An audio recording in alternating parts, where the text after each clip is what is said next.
पृथ्वी से चंद्रमा, चंद्रमा से बुध और बुध से इलानंदन, पूर्वा का जन्म हुआ, पूर्वा से आयु, आयु से राजा नहुस और नहुस से ययाति उत्पन्न हुए, ययाति से पुरु हुए, पुरु के वंश में भरत और भरत के कुल में राजा कुरु हुए, कुरु वंश के में शांतनु का जन्म हुआ, शांतनु से गंगा नंदन भीष्म उत्पन्न हुए। उनके दो छोटे भाई और थे जिनका नाम चित्रांगद और विचित्र वीर्य। ये शांतनु से सत्यवती के गर्भ से उत्पन्न हुए थे। शांतनु के स्वर्गलोक चले जाने पर भीष्म ने अविवाहित रहकर अपने भाई विचित्र वीर्य के राज्य का पालन किया। भीष्म महाभारत के प्रमुख पात्रों में से एक हैं। ये महाराजा शांतनु के पुत्र थे। अपने पिता को दिए गए वचन के कारण इन्होंने आजीवन ब्रह्मचर्य का व्रत लिया था। इन्हें इच्छा मृत्यु का वरदान प्राप्त था। एक बार हस्तिनापुर नरेश दुष्यंत आखेट खेलने वन में गए। जिस वन में वे शिकार के लिए गए थे उसी वन में कर्णव ऋषि का आश्रम भी था। कर्णव ऋषि के दर्शन करने के लिए महाराज दुष्यंत उनके आश्रम पहुंच गए।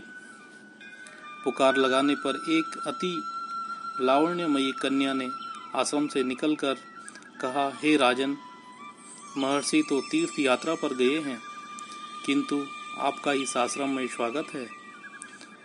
उस कन्या को देखकर महाराज दुष्यंत ने पूछा, बालिके आप कौन हैं?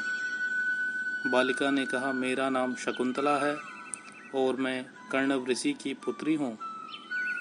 और उस कन्या की बात सुनकर महाराज दुष्यंत आश्चर्यचकित होकर बोले, महर्षि तो आजन्म में ब्रह्मचारी हैं, फिर आप उनकी पुत्री कैसे हुई?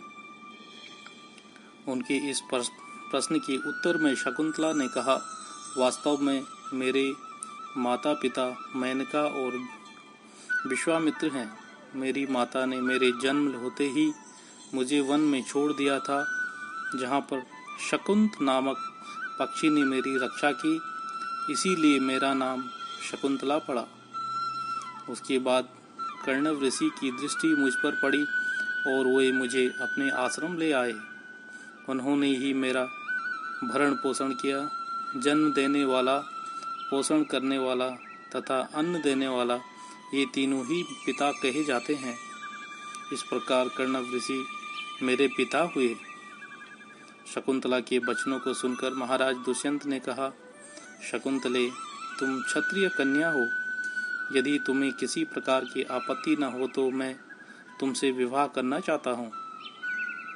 शकुंतला भी महाराज दुष्यंत पर मोहित हो चुकी थी, अतः उसने अपनी स्वीकृति प्रदान कर दी। दोनों ने गंधर्व विवाह कर लिया।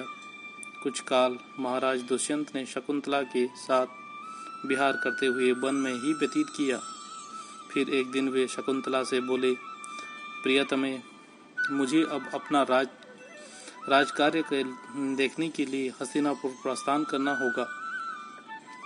महर्षि कर्ण के तीर्थ यात्रा से लौट आने पर मैं तुम्हें यहाँ से विदा कराकर अपने राजभवन ले जाऊंगा।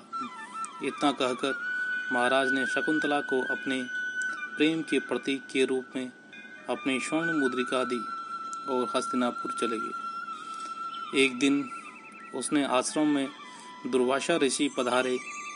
महाराज दुष्यंत ने के विरह में लीन होने के कारण शकुंतला को उनके आगमन का ज्ञान भी नहीं हुआ और उसने दुर्वासा ऋषि का यथोचित स्वागत सत्कार नहीं किया। दुर्वासा ऋषि ने इसे अपना अपमान समझा और क्रोधित होकर बोले, बालिके, मैं तुम्हें शाप देता हूँ कि जिस किसके ध्यान में तुम लीन होकर तूने मेरा निरादर किया है वह तुझे भूल जाएगा। दुर्वासा ऋषि के शाप को सुनकर शकुंतला का ध्यान टूटा और वह उनके चरणों में गिरी, क्षमा प्रार्थना करने लगी। शकुंतला